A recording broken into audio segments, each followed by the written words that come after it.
Bonsoir Philippe Geluck. Comment allez-vous? Mais ça va bien. Merci mille fois d'avoir accepté notre invitation pour Le Chat et les 40 bougies. Déjà. C'est le combienième album? 24e? 24e et 40e anniversaire. Bravo. Ce qui prouve que je n'ai pas sorti un album par an depuis 40 ans. Sinon, on ferait 40 bougies, 40e album.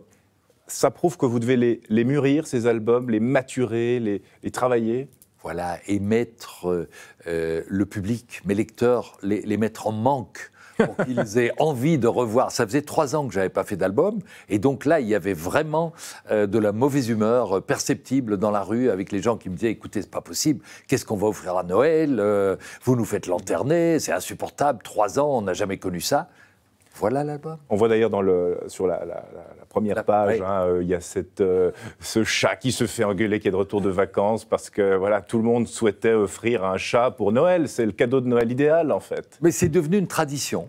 Et alors ça me fait rire, évidemment. Et l'éditeur, qui a bien compris ça dès l'année 1986, évidemment, sort l'album toujours au mois d'octobre pour qu'il soit prêt à rejoindre la crèche. Non, pardon, à se retrouver sous le sapin, le 24. Le chat, est-ce qu'il vieillit, ce chat? Moi, j'ai pas l'impression que. Mais c'est vous qui devriez en juger.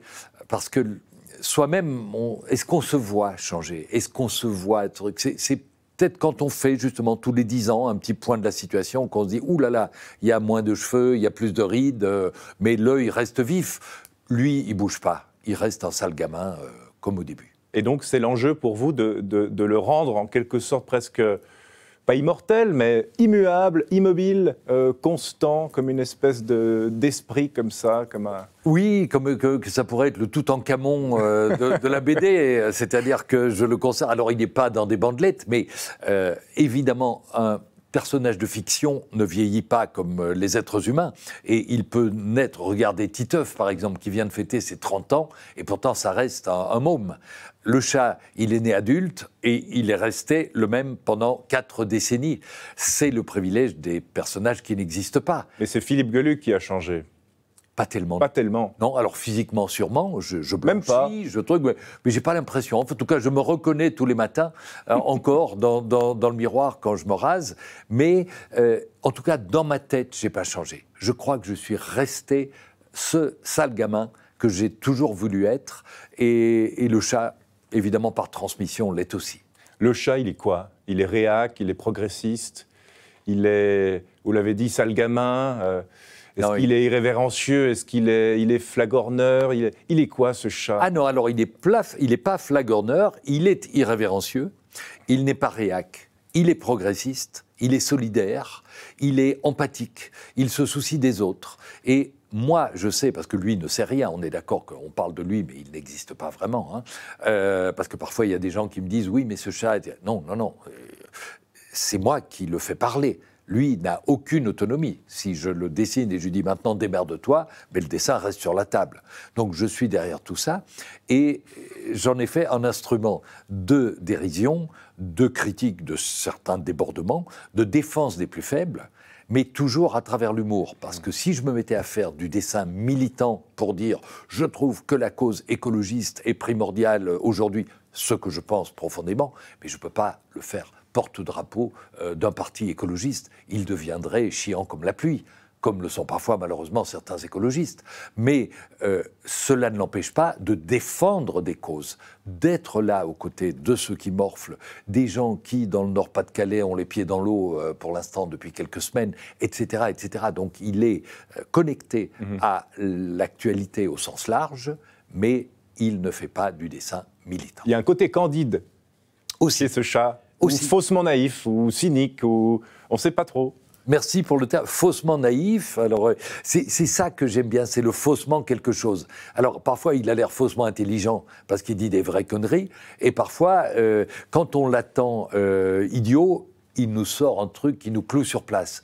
Dans l'album, il dit à un moment, quand je dis « la pluie ne mouille pas la mer », Confucius peut aller se rhabiller. Il ne se prend pas pour de la crotte non plus. Ouais. Non, il est un peu sur tous les registres, ce chat. Oui, voilà. Il doit surprendre.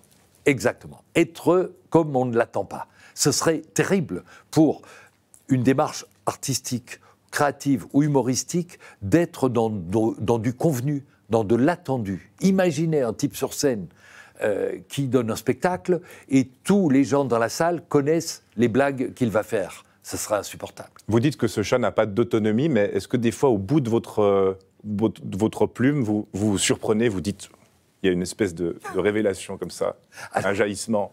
Oui, évidemment. Quand j'invente une idée inattendue, et théoriquement elles le sont toutes, puisqu'elles ne sont pas préparées, elles jaillissent comme ça, et parfois je me surprends à rire moi-même du truc que je viens d'inventer. Alors, ça n'arrive pas tous les jours ni tout le temps, c'est-à-dire que je ne suis pas à longueur de journée plié en 4 sur ma table à dessin en disant qu'est-ce que c'est formidable ce que je viens de faire, mais j'avoue que de temps en temps, quand je fais une belle trouvaille, je peux rire comme un spectateur de ce que je viens de produire. 40 ans d'inspiration aussi, 40 ans de créativité, de trouvailles. Ça, comment on entretient cette mécanique, cette machine ? Justement, c'est peut-être, je suis une machine à produire du gag, mais je suis incapable de vous dire comment cette machine fonctionne. C'est-à-dire que si je devais être réparateur de cette machine, je ne pourrais pas l'ouvrir et dire « Ah ben c'est le rouage numéro 4 qui patine ou quoi ». Vous savez, j'ai l'impression que l'inspiration, c'est une source qui jaillit de la montagne. C'est de l'eau qui vient. Alors la source peut se tarir, mais tant qu'il y a de l'eau qui jaillit, et c'est Moebius, Jean Giraud, le génial dessinateur de Blueberry et autres chefs-d'œuvre, qui m'a un jour dit ça. Il m'a dit, tu verras, l'inspiration, tu dois te servir sans compter, et tant que ça vient, sers-toi. Et pourquoi je prends l'idée d'une source? Lui m'avait parlé d'un puits, mais moi c'est plutôt celle d'une source, parce que quand il pleut sur la montagne, l'eau pénètre dans le sol, et puis de façon souterraine, par des chemins qu'elle seule connaît, elle emprunte des voies que nous ne soupçonnons pas. Et puis, elle arrive dans le fond, parfois 20 ans plus tard, et de l'eau jaillit d'une source. Eh bien, cette pluie, ce sont les faits, les paroles, les titres de journaux, les publicités, les informations, radio, télé, que j'entends, que j'écoute, que je digère, qui passent à travers ma montagne intime et qui surgissent comme des idées parfois quelques années plus tard. Je ne sais pas comment ça vient, d'où ça vient, quel chemin ça a emprunté, mais ce qui me réjouit, c'est que la source produit toujours de l'eau. Mais du coup, on arrive à tenir des horaires de travail, à garder du temps pour sa famille, du temps pour la vie privée. On arrive des fois à dire « stop, la source, elle s'arrête, on ferme le robinet ». Vous avez prononcé le nom que j'allais utiliser, c'est-à-dire que l'important dans une source, c'est de placer un robinet. Parce que si on laisse couler ça en continu, d'abord on va perdre des idées qu'on aurait pu garder pour le lendemain, et puis surtout, ça peut devenir insupportable pour la famille, pour l'entourage. Imaginez, et j'en connais certains, malheureusement je ne dirai pas de nom, qui ne peuvent pas s'empêcher d'imiter des voix quand c'est des imitateurs, et qui dans leur vie personnelle vous font De Funès, et puis Sarkozy, et puis machin, etc., pour dire passe-moi le sel ou je mangerais bien un petit yaourt, c'est insupportable. C'est qui, c'est Laurent Gérard qui fait ça? Je ne vous dirai pas de nom. Non. Et puis, il y a quelqu'un qu'on connaît tous. Non, il n'y a pas que lui, c'est pas lui. C'est que, par exemple, Raymond DeVos faisait du DeVos à longueur de journée. Alors, je l'ai rencontré plusieurs fois et à un moment, j'ai perçu quelque chose qui venait de Raymond et qui ne venait pas de DeVos. Et je lui en ai parlé. Je dis, ce que tu viens de me dire là, c'était pas du jeu de mots, c'était pas du sketch, c'était toi profondément, et ça m'a touché d'assister à ce moment particulier. Ça l'a troublé, et il s'est remis à faire du DeVos. On reprend un petit peu, on met un coup d'œil dans le rétroviseur. 40 ans, c'est la naissance du chat. Il naît quelques mois après la naissance de votre premier enfant, c'est juste ? Oui, juste après. 2 mois après. Mais avant ça, nous nous étions mariés parce que nous voulions, ma femme et moi, nous reproduire dans la légalité. Et donc, on s'était mariés en 80. J'avais dessiné un carton de mariage qui présentait 2 chats. Une Madame Chat ravie, un Monsieur Chat qui était en train de lui offrir ses hommages de nuit de noces. Et c'était déjà un peu le chat, mais c'était pas le chat, c'était moi. À ce chat-là, j'avais fait porter des lunettes rondes. 2 ans et demi, 3 ans plus tard, naissance de Antoine, le premier bébé. Je dessine un bébé chat avec le couple de chats qui le présente et qui se tient amoureusement l'un contre l'autre. Naissance du bonhomme. Et 2 mois plus tard, le journal Le Soir fait appel à 4 dessinateurs pour leur demander d'inventer un univers, un personnage qui illustrerait un supplément hebdomadaire. Et la veille du jour limite, j'ai inventé le chat. Donc cette fois-ci, c'était lui, ce n'était plus moi. Je l'ai mis debout, manteau, cravate, pif paf pouf, et j'ai présenté ça. Ça a fait rire tout le monde à la rédaction, et c'est lui qui a été choisi. Pourquoi le chat? Pourquoi un chat? Parce que, c'est une très bonne question. Ça aurait pu être un lapin ou un chien. Ça a été un chat. Parce que sur le carton de mariage, j'avais représenté le couple qui forniquait comme 2 lapins. Ils ont apprécié les invités de recevoir. Beaucoup, beaucoup. C'était un carton de remerciement. Ah. Il y a juste une vieille tante à moustache qui est un petit peu rouspétée, mais tout le monde a ri, évidemment, parce que c'était dessiné de façon très prude et très jolie, c'était suggéré. J'avais d'abord dessiné 2 lapins, puis 2 chiens, et puis 2 chats. Et avec ma chérie, on s'est dit, c'est les 2 chats qui nous ressemblent le plus. C'est plus poétique. Et donc, c'est sans doute à cause de cela que le chat est devenu le chat. Sinon, ça aurait été le lapin ou le chien. Mais non, ça devait être un chat. Dans le registre suggestif, on va voir une planche. On ne va pas en montrer trop des planches parce qu'il faut que les gens les découvrent dans cet album. Une planche qu'on peut découvrir dans ce nouveau chat. Vous avez de belles fesses. Votre compliment me va droit au cul. Je trouve ça assez mignon. Et c'est un dessin qui n'est pas du tout misogyne, au contraire. Parce que je trouve, comme dans un autre dessin dont je vous parlerai aussi, c'est la fille qui gagne dans l'histoire. C'est elle qui est plus forte. C'est elle qui remballe ce dragueur lourdeau. C'est pas une chose qu'on dit à une fille, vous avez de très belles fesses. Ou alors elles doivent être vraiment très belles.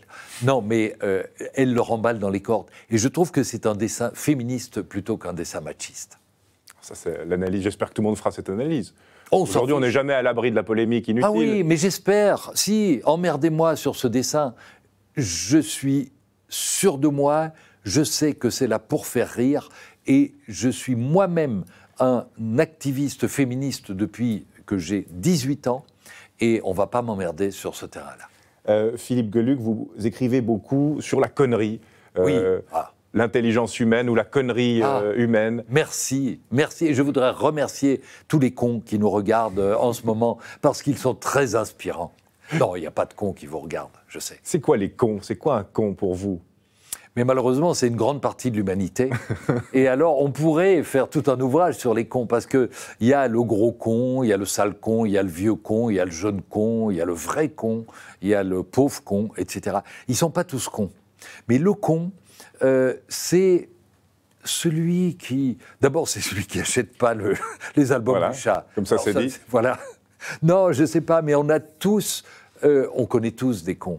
Alors, c'est quelqu'un qui est lourdeau, qui ne prend pas soin des autres, en fait, qui est tout ce que je n'aime pas. C'est quelqu'un d'intolérant, c'est quelqu'un qui refuse le dialogue, c'est quelqu'un qui n'aime pas la culture dans le sens très large, ou l'éducation, c'est quelqu'un... Regardez par exemple le type qui vient d'être élu à la tête de l'Argentine. Ah oui, alors ça c'est... Pour moi, un phénomène. On va voir ce qu'il fait, mais lui je le catégoriserais plutôt dans la branche des sales cons.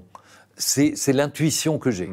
Maintenant, comme Trump, etc., on va voir, on ne peut pas lui faire un procès, mais enfin, tout de même, sur ces déclarations liminaires, je ne le porte déjà pas dans mon cœur. Et je pense qu'il va être inspirant pour la suite de mon œuvre. Vous dites l'intelligence n'a jamais progressé à travers les siècles. J'ai dit ça ? Ouais. C'est-à-dire, en gros, on refait toujours les mêmes erreurs. C'est ce qu'on pense. On pense que l'humanité a progressé. Moi, je pense que la bêtise a plus progressé que l'intelligence. Et je me demande parfois si les hommes des cavernes, les hommes et les femmes des cavernes, il ne faut plus dire la femme de Néandertal et la femme de Cro-Magnon et son mari, n'étaient pas un peu plus évolués que nous. Et donc, y aurait-il une grande régression de l'humanité? La situation internationale actuelle pourrait nous pousser à le penser. Le chat remède anti-connerie, j'imagine. Oui, alors est-ce que je peux avoir cette prétention? Mais si vous le dites, alors je prends. Je le dis. immense succès, des dizaines de millions d'albums vendus, 15 millions, je crois, oui, à ce jour. Une dizaine vous tenez la comptabilité? Non, quand vous dites des dizaines de millions... Il y a une dizaine et puis une deuxième voilà. dizaine qui a démarré. Non, voilà, c'est ça, 15 millions. Oui, c'est formidable, mais en même temps, c'est à la fois gigantesque parce que je ne m'attendais pas à un succès comme celui-là, et c'est rien. Un jour, le chat avait dit, si on additionne tous les disques vendus par les Beatles et les albums que j'ai vendus, on arrive à des centaines de millions. Bon, mais les Beatles, ils sont pour beaucoup dans ce chiffre, évidemment. Il y a aussi des traductions du chat, dans des langues un peu improbables. Des langues... Ça, c'est vous qui le dites. Non, mais des langues... Vous allez vous attirer des ennuis. Non, mais on ne partagerait pas forcément la même culture, donc l'humour, je ne sais pas, en chinois... Même en chinois. Donc, alors, en chinois, je ne sais pas encore. Normalement, je devrais, si on reporte le succès des livres en français aux livres en chinois, je devrais vendre des milliards d'exemplaires en Chine. Ce n'est pas encore le cas. Mais il est traduit en anglais, en flamand, en italien, en arabe, en farsi, en chinois et dans d'autres langues. Les gags fonctionnent dans les autres langues? Alors, dans celles que je maîtrise, oui, en anglais, en flamand et en italien, oui, je valide les traductions et je trouve qu'il y a des trouvailles qui parfois rendent certains de mes gags encore plus drôles dans d'autres langues. Sur le farsi et le chinois, je n'ai pas vraiment de moyens de contrôle, donc je dois faire une confiance totale au traducteur, et peut-être que c'est des salopards qui me traduisent et qui font passer des messages subliminaux dans ces langues-là. Je le saurai un jour, mais je n'en sais rien actuellement. Philippe Geluck, vous êtes belge, oui. Vous habitez en Belgique. Oui. Vous êtes souvent en déplacement, j'imagine, notamment en Suisse. Vous avez un lien particulier avec ce pays parce que vous avez arrêté l'une de vos grandes expositions XXL, on s'en souvient, sur les bords du lac Léman, à Genève. Quel souvenir! Et certains chats sont restés ici. Vous avez vendu ces statues, en fait, pour permettre la construction de ce musée.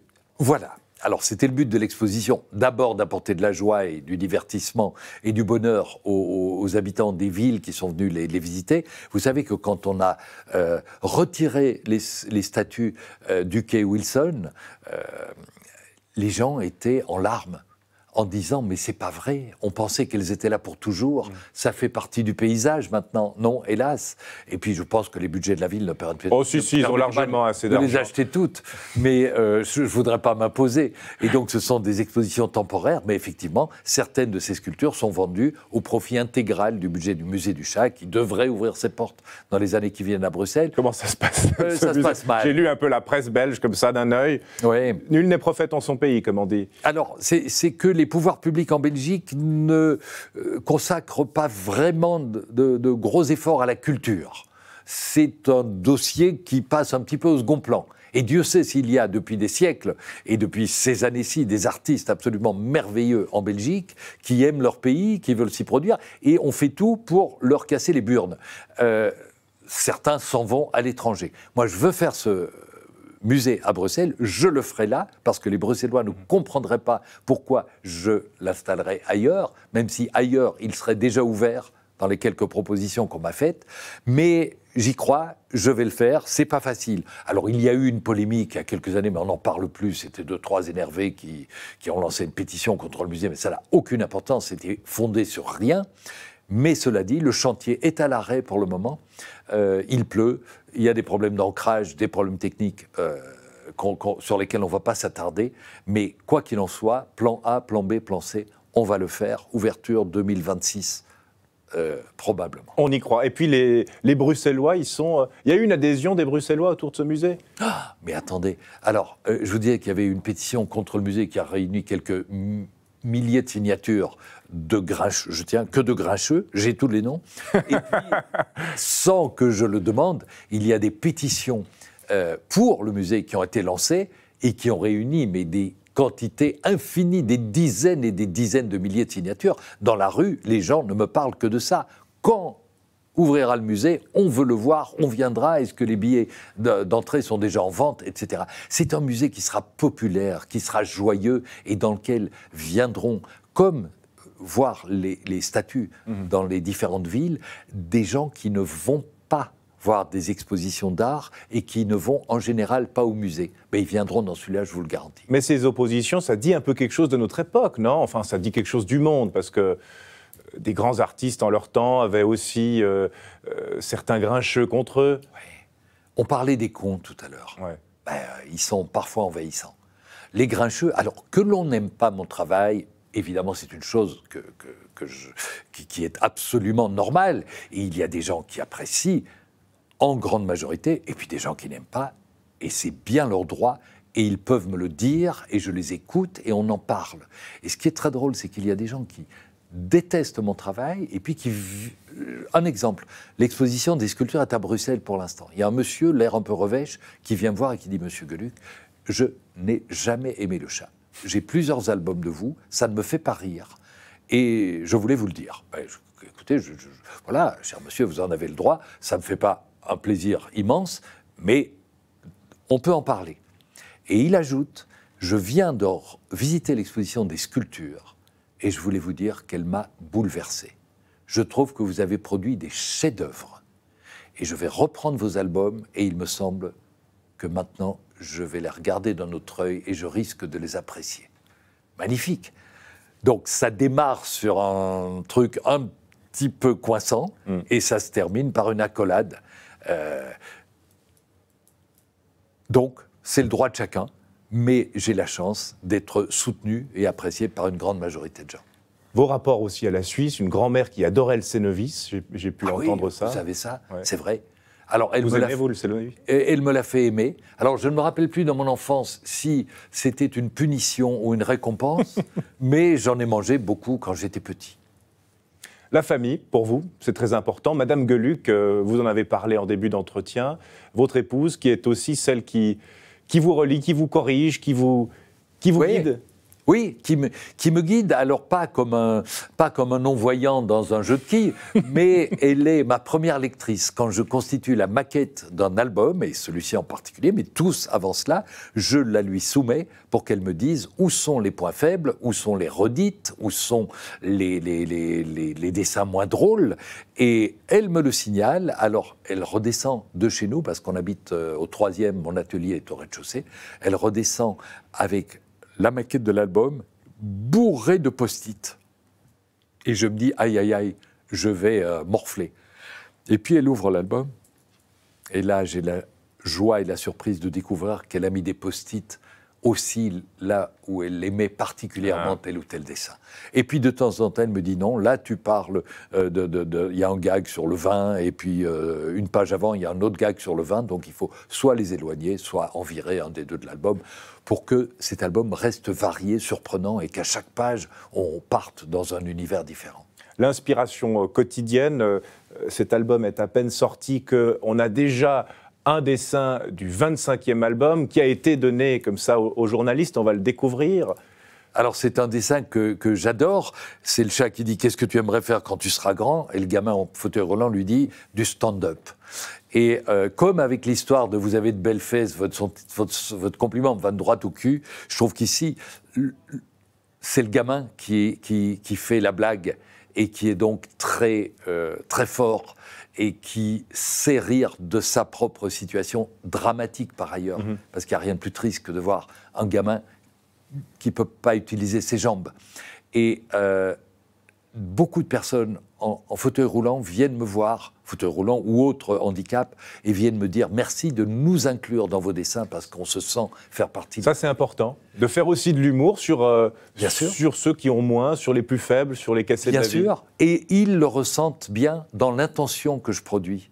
Comme des femmes portant la burqa à Kaboul, à qui des journalistes français montraient mes dessins sur les femmes en burqa, elles ont ri et elles ont dit « Ce mec-là, elles ne me connaissent pas, on s'en fout, elles me disent « Ce mec-là, il prend notre défense. Et merci à lui, parce que je fais rire sur un sujet ô combien dramatique.